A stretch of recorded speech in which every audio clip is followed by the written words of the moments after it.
Wow, we are live. We are live in the Go Get It Life Hangout, the Google Hangout. This is so cool. Um, Hello, everyone, anyone who's watching, but mainly hello to my people here.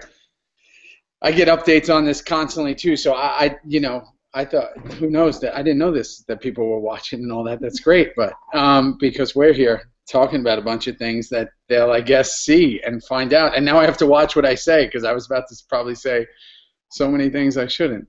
Um, so I'm Theo. If anybody wants to know who's watching it.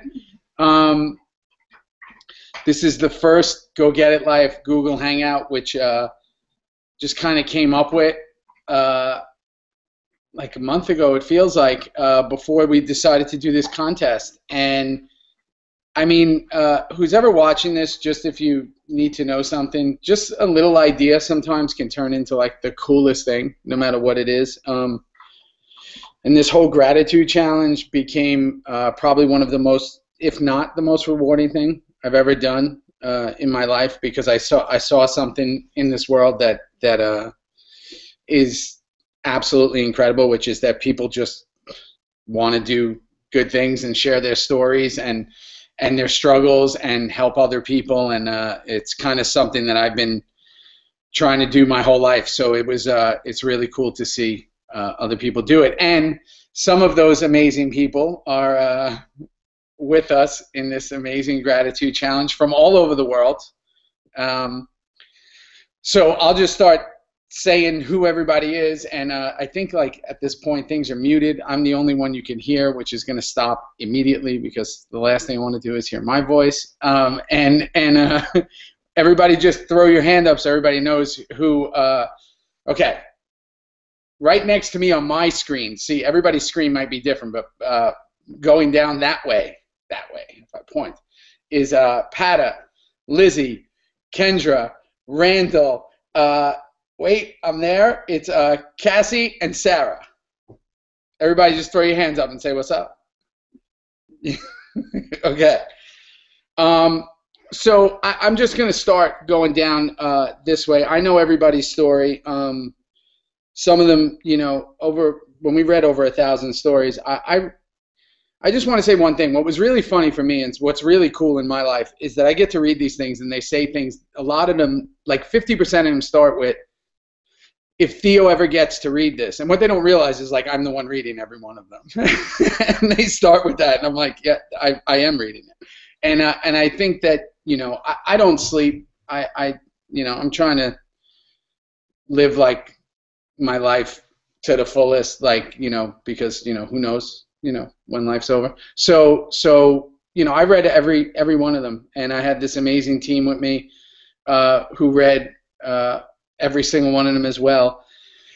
And I mean, you know, Juice tears is like, you know, usually Juice cries, Theo doesn't. There was a role reversal for a minute. So and also just super uplifting. Like it was just so great to see some of the things, and really reassured my faith in humanity a lot, which I feel is why I probably do half the things I do. So, Pata, since you haven't slept in 16 days and you're up for this thing, I just want to say, yeah, and Pata's in Germany. Just let me give shout outs. Kim Coates was just there. I don't even know if they've recovered from it. They probably haven't. I just want to say that your story is absolutely incredible. If people haven't read it on the Go Get It Life thing, it was it's little things and things like that, and notes and certain things that no, I know, and she's incredible, and you two are so, like, you know, just great.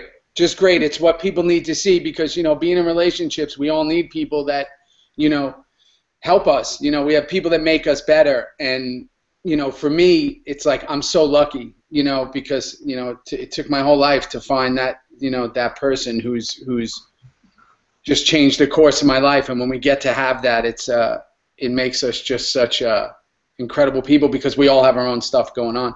So I just wanted to say your story was one got me by the way, and just thank you so much.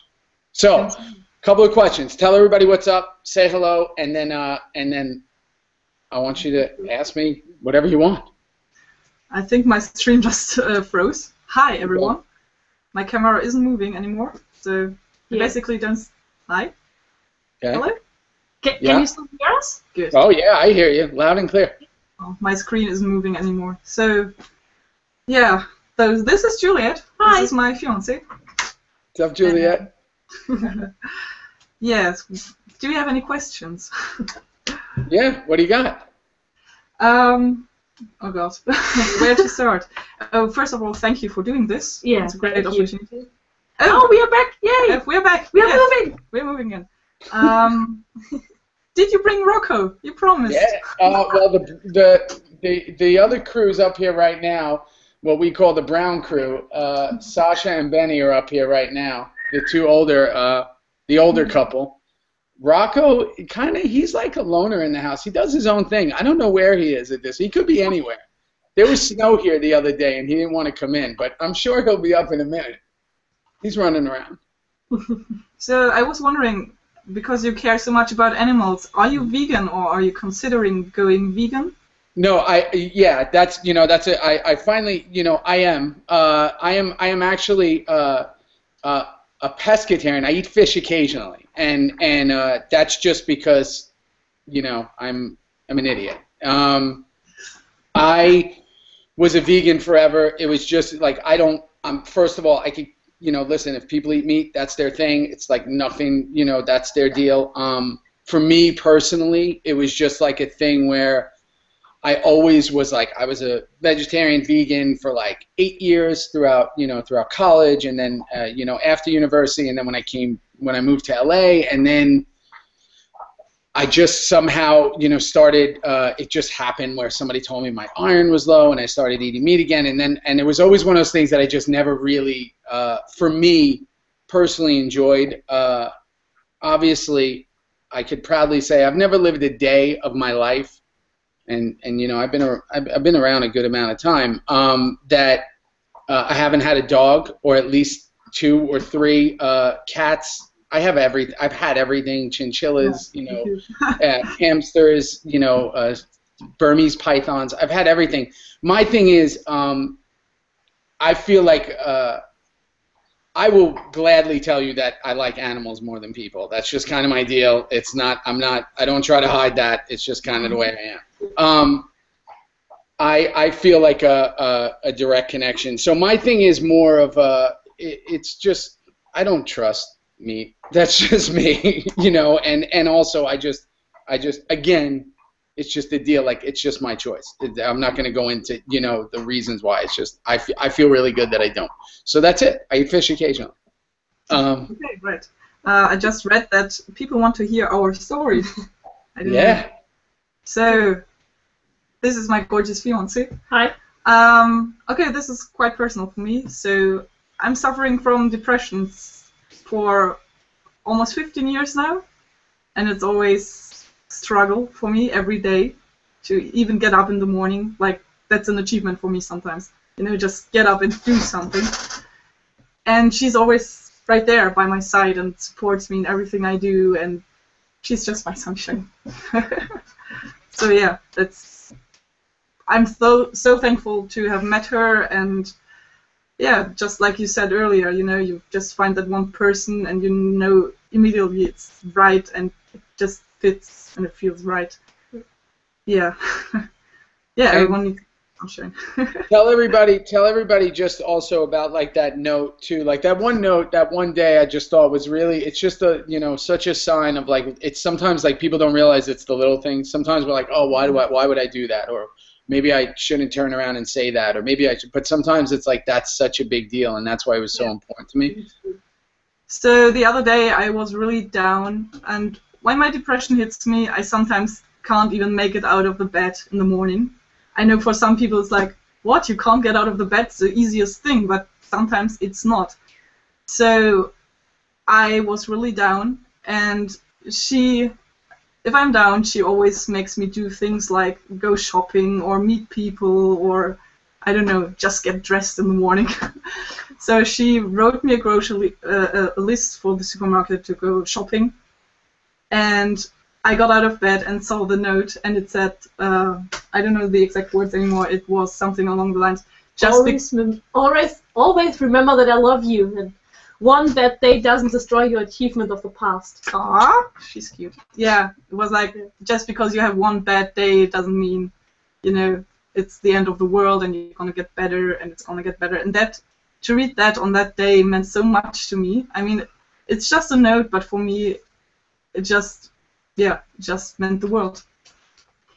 And that to me is everything. You know, when it's not just a note, because you know somebody can say it's just, you know, it's just about holding the door for somebody. It's just about, you know, saying God bless you. It's just about saying thank you. And that's, to me, it's like those are the little things that like that's what means everything. It's just dedicating 1 hour at a shelter, or you know, helping someone walk across the street. So that to me is like, just is like, that's exactly my point with everything we're trying to do. It's like, it's just this, and I love that. So thanks so much for sharing that. Thank you. And I'm going to go to Lizzie right now. You guys are the best. Lizzie. Hello, how are you? What's up? How are you, Lizzie? I'm doing very well, thank you. Thank you. This is the best present ever. Birthday present? Yes. Today?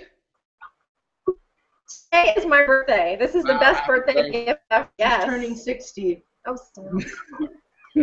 Happy birthday. Oh, look in the background.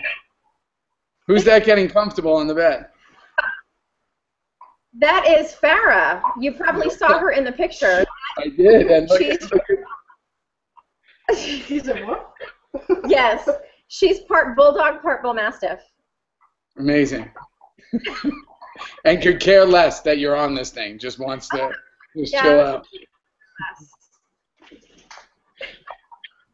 So Lizzie, tell everybody exactly what you did for your gratitude challenge. So what we do is every year, and this has been going on for about 13 years, and it's a great thing to do, and I hope it inspires others to do it.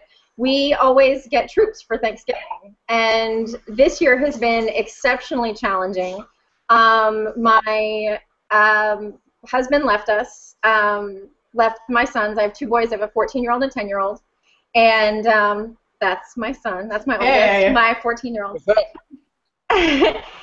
And he left us back in June, and with nothing. I had $5.38 in my account, and but Thanksgiving is a traditional holiday, and we've done it for 13 years, and I didn't care if we had to have ramen and peanut butter for weeks. I wasn't going to let the kids down. I wasn't going to let the troops down, and so this year, again, we had 8 troops, 4 guys, 4 girls from Fort Sam. I'm here in San Antonio.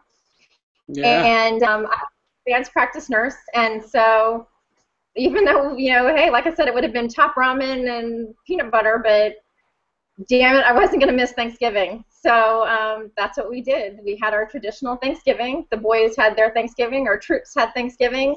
And that's what we did, and we had our regular Thanksgiving, and I was very thankful to do it. So yeah, that's absolutely incredible for me. You know that most of this kind of all started. This whole thing with me started in like 08, 09 with the boot campaign, with going to the USO tour with my other the other cats, me, Tig, Unser, and Bobby Elvis went over to Iraq and Kuwait, and it's kind of been this incredible, love affair with the military ever since. And we've been to every base in the United States and pretty much all over. And with the boot campaign, obviously ambassador for the boot campaign and doing everything. So that to me is something. Now we're working on a couple of other things right now. That's something that is the closest to my heart with with my Humane Society work and a lot of other stuff. So I'm so thankful to you for that, because that's something that goes tremendously ignored. and I don't understand why. So that to me is so important because it's holidays and things like that a lot of troops come back and they miss more than anything when they're away, and they're dealing with so much stuff anyway in their mind and in their personal life. So that's amazing. I can't thank you enough for that. Yeah, we love it. We love the boys volunteer. We volunteer. And like I said, I work at FAMC, so it's my whole life. My whole life is the military and around the military. So. I love it. Yeah, we were just in San Antonio. Me and the Coates were there for the boot ride, and you know, I'm always in Texas, and in San Antonio, that was my first time there. It was really cool to be there, and I can't believe how many people came out for the boot ride, and I can't believe how awesome it was, and it's such an honor just to be around military guys. It just always makes me realize what, you know, a candy ass I am when I'm around them, and I try to like act like a tough guy. So it's kind of cool. So. Liz, what's your question? I'm sure. So you're a vegetarian. You're vegan now? No, you know, I eat fish. You know, that's my I eat fish. I always say my two bad things that I do besides, you know, not sleep is probably that I still eat fish, but that's I don't know if it's necessarily bad. It's bad for me, and I chew a ton of gum. You know, that's probably one of the things. I'm not chewing gum right now, but that's my other bad thing. I have to confess I'm Catholic, so during Lent I become a vegetarian. My kids hate it. Good for you. Yeah, my whole family. Yeah, you know, we know that. You know, listen, I grew up, you know, I live in New York, and there are things that just people don't fully understand. certain people, certain cultures, and yeah, during Lent, you know. I have my mom make, you know, vegetable meatballs on Sundays sometimes, and that's very odd. Oh yeah, I'm sure. Well, that's what I'm originally from Long Island, so this is not being in San Antonio is very different. So and we're here because of the military, so that brought us here. So yeah. Having an Irish background from Long Island and sitting in San Antonio, Texas is very different. Yeah, we got a whole Texas New York thing going here, so we deal with that. We deal with that cultural difference on a regular basis over here, and it's very interesting. Well, if you're ever in San Antonio again and you ever need to get on Fort Sam, yeah, you now have a connection. That's it. That's it. Get ready, because I will be dropping that email. Oh, look. Here, Pata, if you want to see who just came up to visit. Here, hold on. There he is. He came up to visit. Oh. They all just came running up. So they must have just got like a... He's already yelling. Thank you, Lizzie. You're amazing. I'm gonna come back to you, and we're gonna go to Kendra. Thank you. Thank you. You're the best. Thank you. Kendra, what's up? I'm like, oh my God, that's me. That's you. That's you. You're on the hot seat now. How are you? I'm great. Where How are you doing? are you? How are you, and where are you? I'm just outside of Pittsburgh, Pennsylvania. Oh. I was just there too. Why do I feel like I've just been everywhere? I was just in Pittsburgh as well. When were you in Pittsburgh? How did I miss that? I was there for one night for an FX like affiliate thing, and I stayed at some amazing like old school antique kind of hotel in the middle of downtown, and I was there for less than 12 hours. And funny story actually, I was there and I had this event at like 6 or 7 o'clock, and I landed at like 3. So I was like, oh, cool, let me just go work out, you know, at the gym before I go. And I was working out, and there was no one in the gym, or so I thought. And then there was a guy, you know, talking on the phone at the other end of the gym, and, you know, my first reaction is, who's talking on the phone in the gym? And then I kind of turned around, and it was Alec Baldwin. So I thought that was kind of cool. Oh my gosh. Yeah. And, wow. In the middle of Pittsburgh. It's not like I was in LA or New York. It was like, why is Alec Baldwin here? So, yeah, that was kind of cool. That was my Pittsburgh experience. Then I went to the event, and I went home. It was cold, and that's where I was. It's always cold here. Yeah. So tell everybody what's up. Tell everybody what you did for the gratitude challenge. For my challenge, I actually collaborated with my friend Lisa, who I wanted to say hi to because I told her I would, and Hi, she's Lisa. watching. And her and I discussed it because I don't know, like recovery is like my life right now, and gratitude is a huge part of recovery, like a huge part. And it's not so much like having the gratitude, but it's the expression of the gratitude that really matters. Yeah. So I incorporated a little bit of my story in with that, my story about how, I was addicted to drugs and I went through jails and rehabs and all that fun stuff that we go to, and how we celebrated 2 years clean in November. And Congratulations. Thank you. Still going strong, and like I give back in the fellowship and in society as a whole. Like it's been huge, and I'm going to school to be a counselor, to go back into the prisons and to like bring that message to people. Yeah. And I graduate next spring. Like I'm so excited. This is something I never thought was possible for me. It's incredible what you can do when you get kind of clear of certain things, and then you realize how grateful you are because you see a lot of people that don't get clear of it, and the way it kind of what the end result is. We all know that the end result of drugs and alcohol is never like of addiction to it is never a good thing, right? If and some people are and some people aren't, man. I know people who could drink all day, all night, and they're totally cool.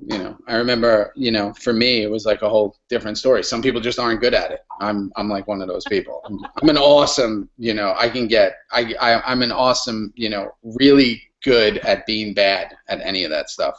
So I understand that totally. And, when you come out the other side, it's a pretty amazing thing. So what you're doing is incredible, not just for you, because it also helps you, like what you're doing, helping others. And I think ultimately that's kind of the whole deal. In your story of being able to face all that and go back to it, a lot of people run from it and they just want to not be near it.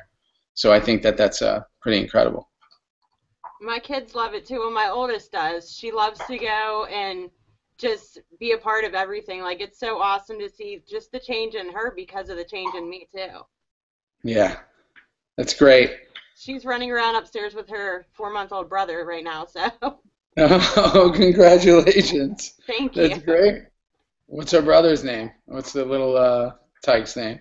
His name's Andrew Jacob, but we call him AJ. AJ, there you go. It's a great name, by the way. So ask me something. And you can ask me anything, because I'm like one of those people, it's not going to matter in 20 minutes what I say.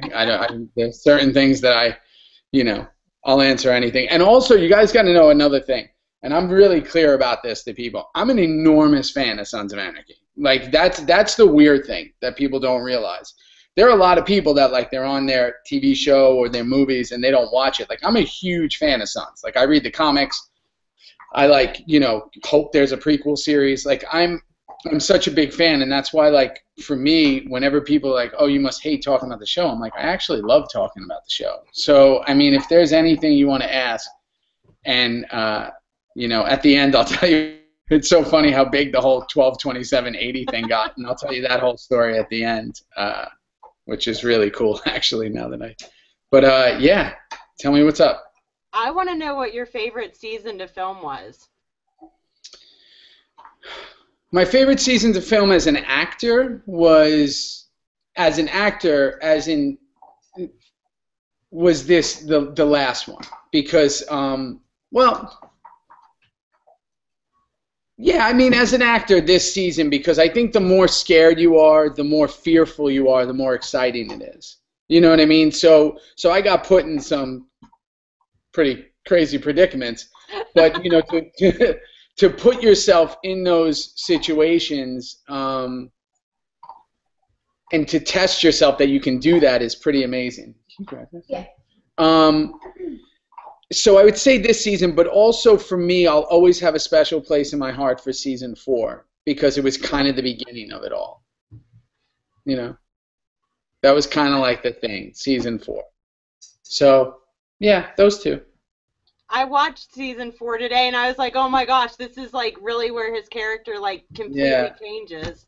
Yeah, that was kind of that meant a ton to me, and I'm always so thankful to Kurt that that journey started right there and it never really stopped. That was kind of it's definitely changed my life, and I'm amazingly grateful for it. Thanks, Kendra. You're the Thank best. you. Randall, what's up? Hi, Hi, how are you? I'm okay. Look at you. You're okay? Just okay? I think you're better than okay. Let's. She's nervous. How are you? So tell I'm everybody where you are, what's up, how's it going, and tell them what you did. well, I kind of been passing it forward. I guess it started in high school. My friends would follow me home, and my mom would feed them, and then they wouldn't go away. I think we must have had 20 kids at our house for Thanksgiving the one year. Like, it was ridiculous. And when I got pregnant with my daughter, and my mom dropped everything to take care of me because my husband was deployed in Gitmo at the time, and he missed literally everything from every appointment to he didn't meet my daughter till she was a month old. Wow. And then when we went, I ended up moving to California because it's where he got stationed. We ended up, we had 14 cats that we had rescued at home that we found homes for before I left. And when I got pregnant with my son, my mom came out here because I almost miscarried my daughter. So she came out here when I had my son to make sure we didn't lose him, and that was a close call. But when she went home and had a heart attack, my husband and I dropped everything because I couldn't get there, and we moved her out here. So now she's out here, and we're taking care of her the way she's taking care of me, taking care of my kids since like the very beginning. And we're still, like, I've rescued 2 dogs. We just recently rescued a cat, and we're still Crazy cat. And you're all doing it together, which to me is, that's exactly what it's all about, right? Because you're sitting here and with your mom, and your life is taking all these different turns that, I never use the word, I try never to use the word normal because I don't even know what normal is anymore. So I just say what the majority of people's lives take. So, the fact of, that you guys are always there for each other and that you keep smiling and keep doing things and keep moving forward that's everything. That's amazing. And that's what's so inspiring to me. And that's what was so inspiring about your story for me because, we could always find, they say 90% of your self-talk is negative, right? So they say that you could always find something wrong. You could always find a way to not do things. You could always find a way to not keep moving forward. You could always find a way to say I'm not going to do that. But there's always something inside of certain people that say they're going to do this and they're going to make this happen, and that's what your story did for me. So, thank you. Hey, what's up? Hi. Hi. How are you? Yeah. You have way more hair than I do. Yeah. See the girls. Yeah, I might just grow my hair out very long. I'm going to see what happens. I might turn into a hippie. Something here. Okay. I'm very proud of Randy. Hi. My mom. Hi. Because of everything she did. She started it by bringing people home. I Yeah. took over with the cats and feeding everybody. But when she was 7, she had been assaulted by an older gentleman. Right. And they wanted to put her before the grand jury, and I said, I don't want that. She's only 7. And when I spoke to her, because I had made it her choice, I said, what do you want to do? She said, Mommy, if I don't do this, does that mean he can go and hurt somebody else? And I said, yes. She said, Mommy, let's do this. And she went before the grand jury, and put the guy away. Good for you. You know, Good for and she you. didn't have, and she's still the most loving and giving child. I couldn't be prouder as a mom. And I'm very honored for what you do for the military. Thank It's you. phenomenal. It's phenomenal. There isn't enough done for our boys. And Thank you. anytime you're in Camp Pendleton, you call me and I'll make you my vegan lasagna that you would not believe. I love that. I have a lot of buddies in Pendleton, and I talk to them all the time. So you know, whenever I'm in California, The best try to go. vegetarian lasagna. Well, thank you. I just had lasagna yesterday, so I'm probably the next time will be when I'm in Pendleton, since you know. But thank you, thank you. That's amazing, and your mom's incredible. So tell me, give me a question. What do you got? Okay. One thing my girlfriend wanted me to ask you is you're so involved with canine rescue. Have you ever given thought to doing anything like as far as wolf rescue or dealing with the wolf dogs that kind of get the bad rap? Yeah, for sure.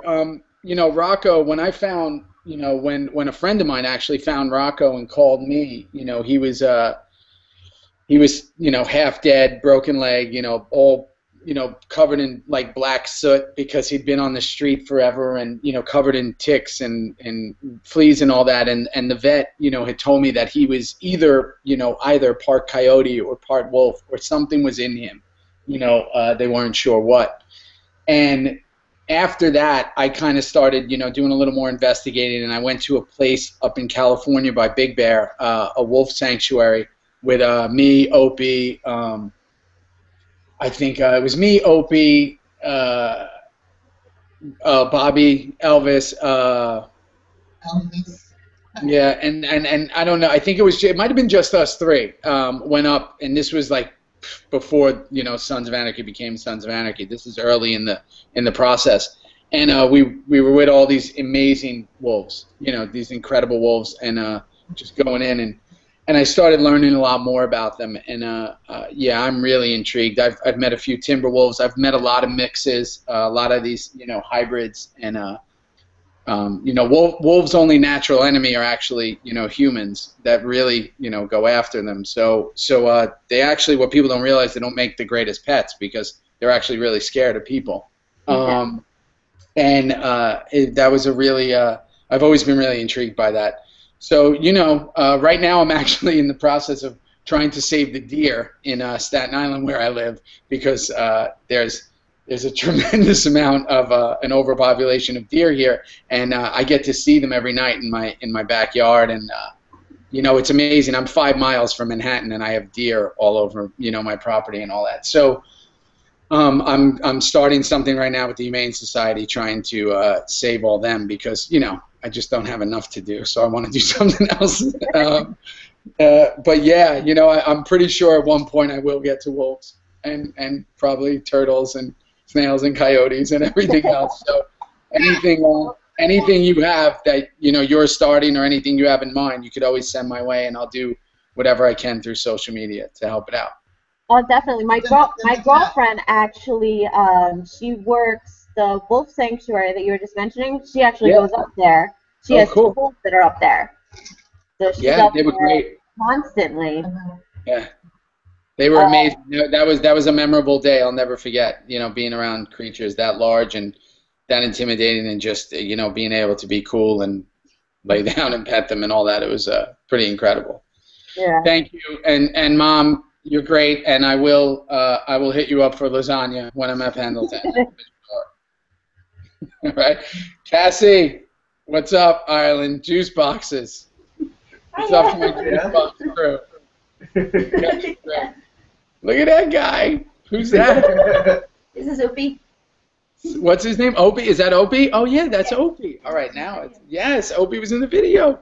No, I gotta tell you, Hurst is a lot bigger than that. He's like 6'4". He's a monster. So, you know, I got to tell you, you know, Ryan, one of the many reasons why I love Ope so much is Opie did a lot of stuff with me back in the day. He's crazy about, rescue and dogs and all that, and he's been by my side on a few of those, and been totally inspirational to me as well. So that's a perfect name for that dog, and he would be super proud and honored. So that's very cool. Well fitted. So tell everybody, you're in Ireland. Tell everybody what you did. You're in the place that we pretended to be in season. Yeah. All the pretend places. Yeah. Yeah.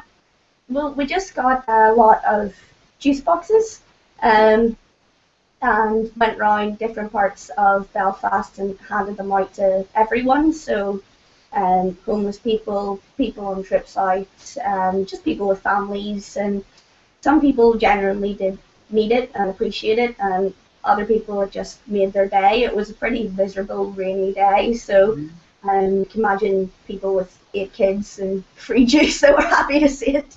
But it was fun as well. As I said, we did go around all the places that we filmed in Sons as well, so it made it fun for everyone, and it's just small things, and I think people appreciated it, What I loved so much about it was just, it's so unexpected, right? Like I try to make I go running every day.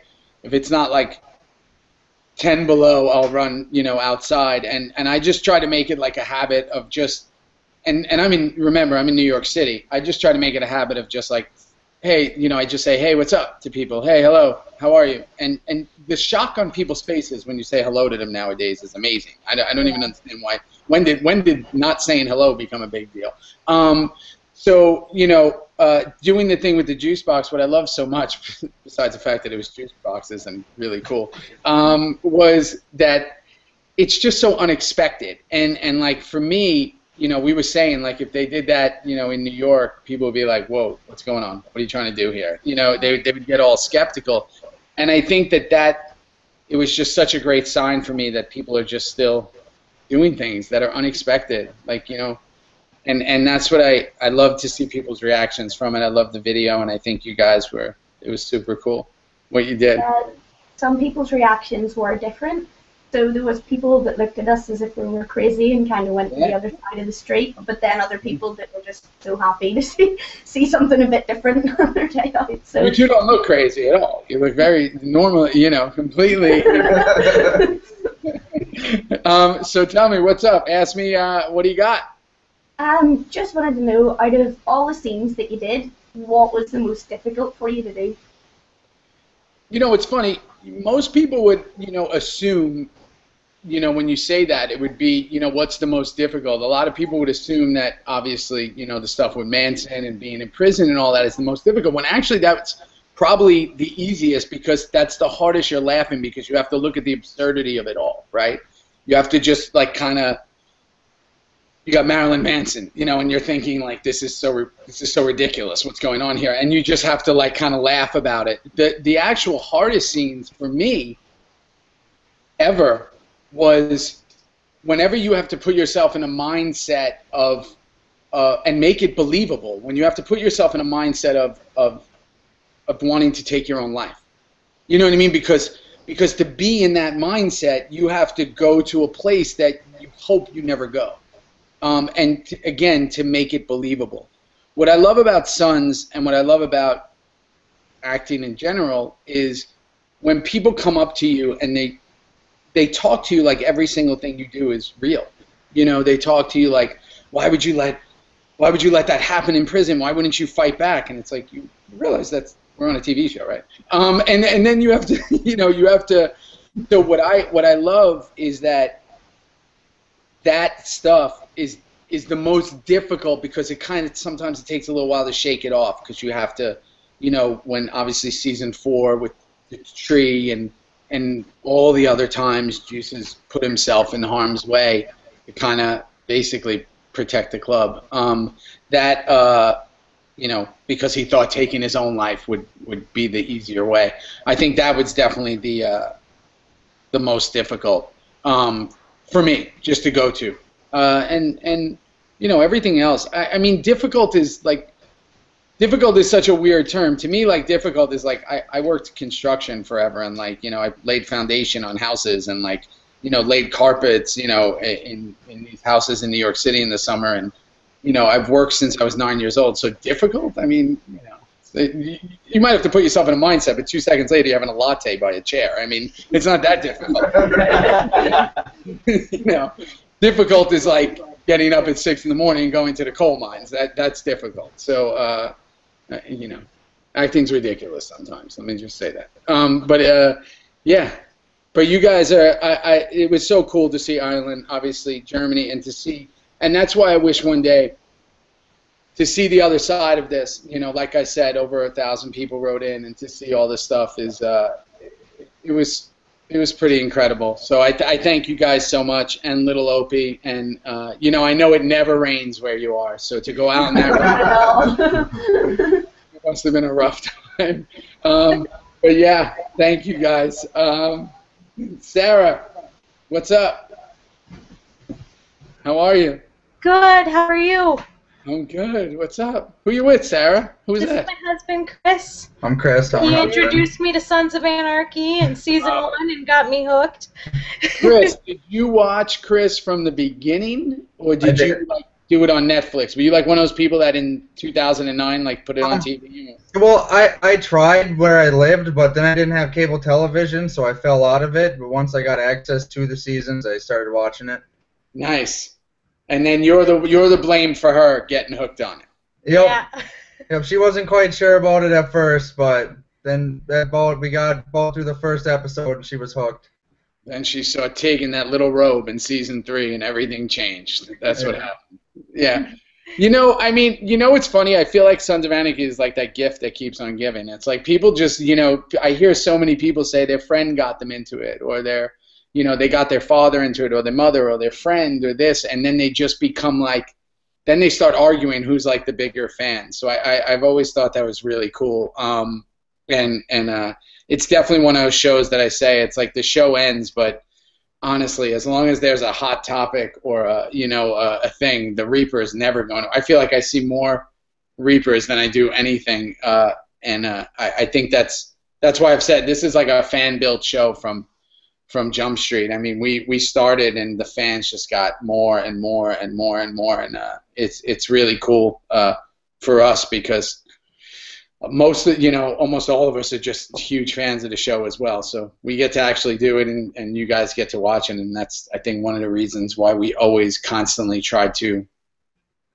We were always, doing it, and everybody was in there giving it like 180% every time. So thank you.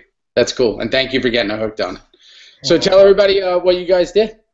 Well, I have this little cupcake side business, and I lived in New York for 5 years. I moved back home. This is where I'm originally from, Grand Rapids, Minnesota, the coldest place on earth. And so it started probably about 6 months ago. I had, on my birthday month, I had people nominate people that deserved a free dozen cupcakes just as a surprise. And one of the people that got chosen, he had Parkinson's, and he had served in the Army, and his daughter was the one who nominated him. And meeting him and hearing his story was so cool that when December came around, I wanted to do something cool for December, and I was trying to think of the 12 days of Christmas, and I thought of 12 sweet giveaways. So that was more just randomly drawn. People just come to my page because this community has supported us and helped put food on our table and diapers on our babies, and so it was just really cool and awesome. Yeah.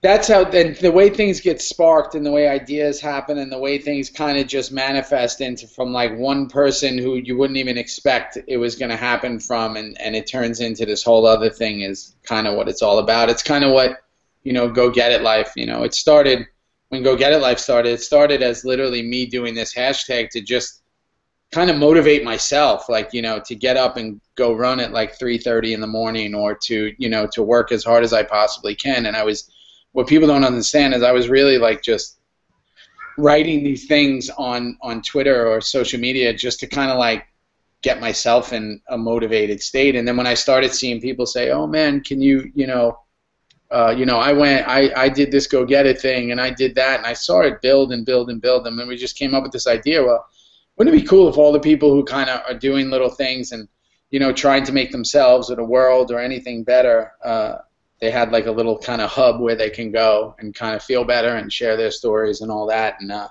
that's kind of why it started, and that's why I thought your thing was so great, because that's kind of how it all goes. It just one thing leads to another. And in Minnesota, you know, you can't rely on the Vikings, and you don't know what's going on out there. So, thank you for using my story and just. No, of course. Great. I'm really glad my husband could join. Yeah, I'm glad that he's there. So tell me what's up. Ask me something. What do you got?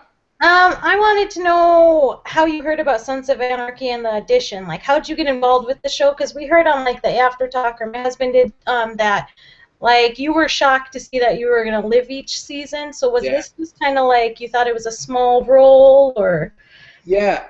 What happened was, and it was, you know, really cool, Sarah, is, like, you know, the casting director I had just done this thing on Grey's Anatomy that a lot of people kind of like were digging. I did this episode, and it kind of made like people were talking about it or whatever. And you know, I didn't start acting until, you know, late in the game for me. I lived kind of a whole different life. I was really like a whole different person before I got into this game. And the casting director had then cast me in this film that the creator of X-Files had done.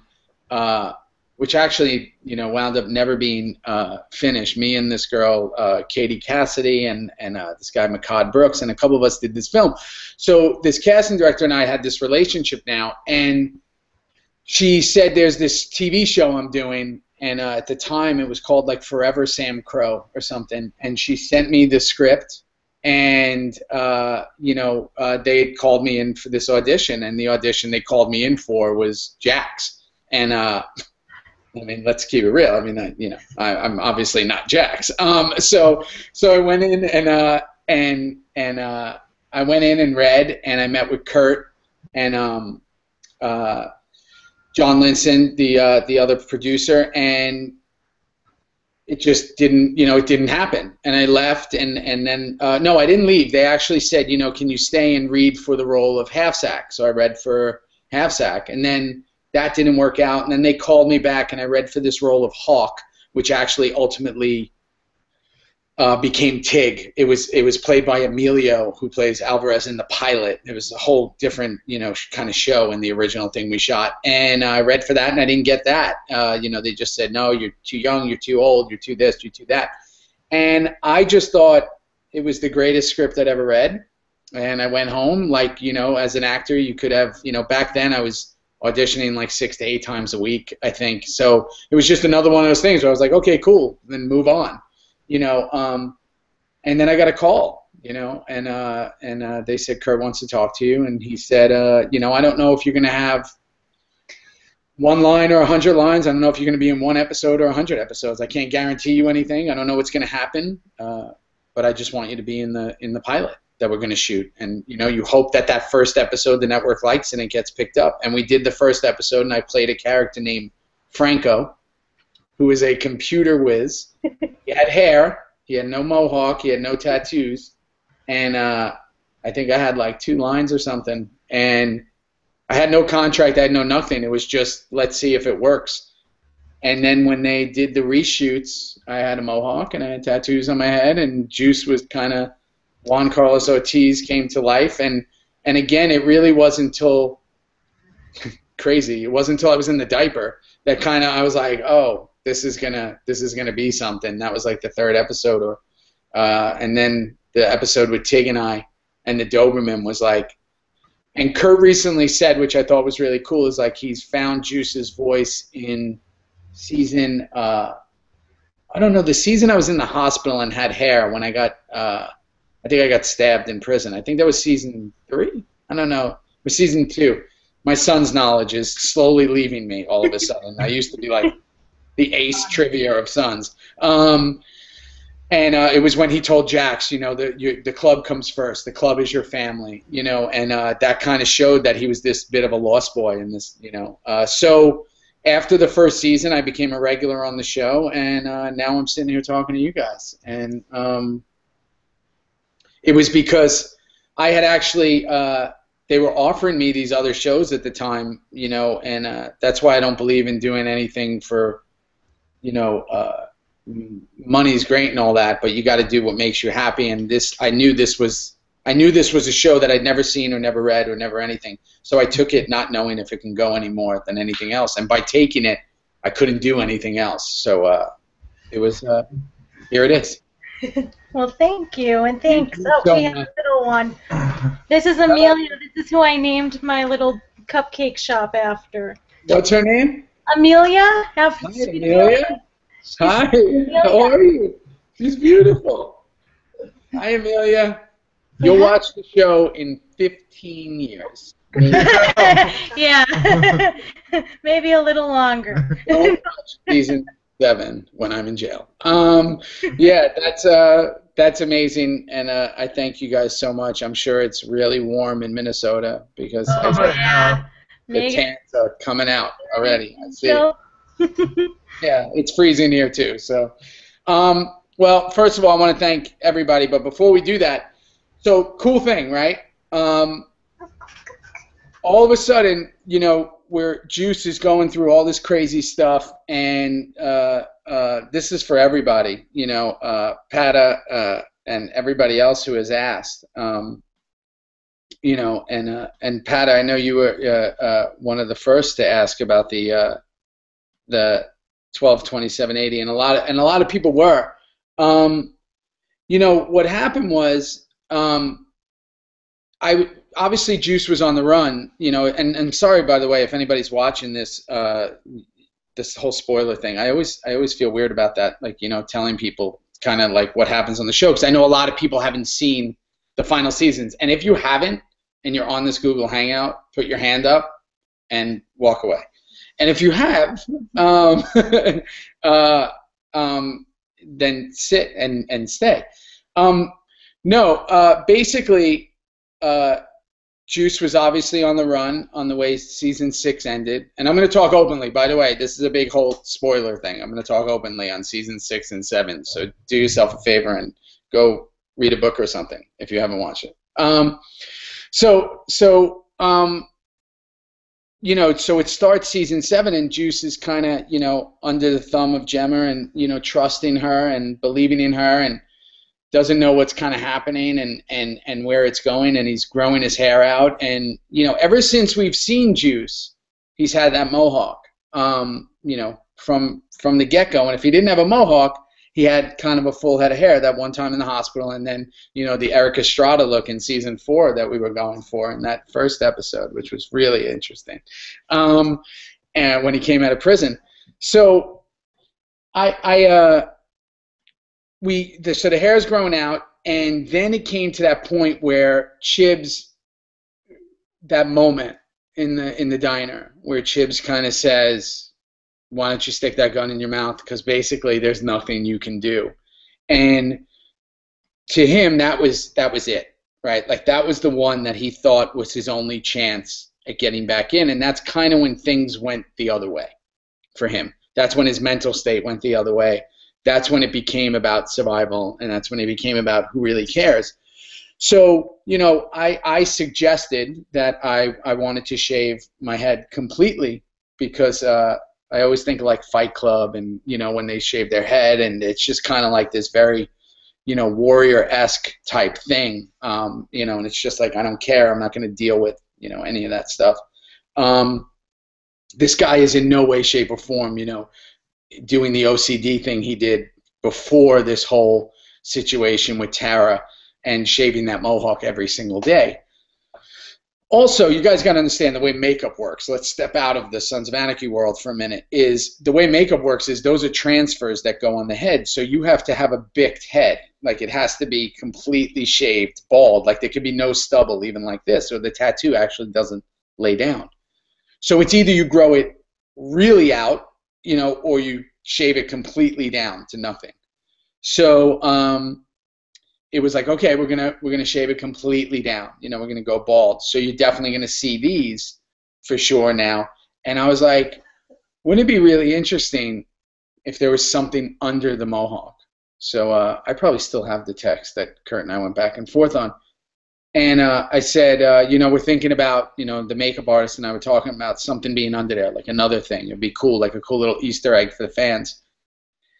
And in the conversation, it came up where what can be under there that would be really interesting.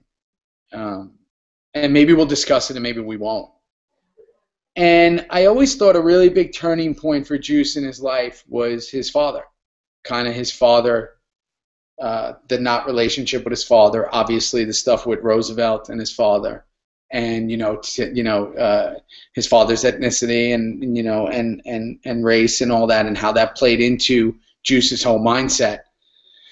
So we wanted something that was going to be in regards to his father. And then it said, well, wouldn't it be great if it was maybe, I don't know, something to, Michael Howard Cole, which was, his dad's name, and, things that he, found out, but that he was hiding, and the way he decided to hide it was a mohawk. And it manifested into, actually Tracy Anderson, our makeup artist, who's incredible, and they just finally got recognized, and they're nominated for this big makeup award, which I'm really happy about. Her and Michelle Garvin, my peeps. Tracy, and I and Kurt and all that, well, how about a date? A date that's meaningful, something that happened.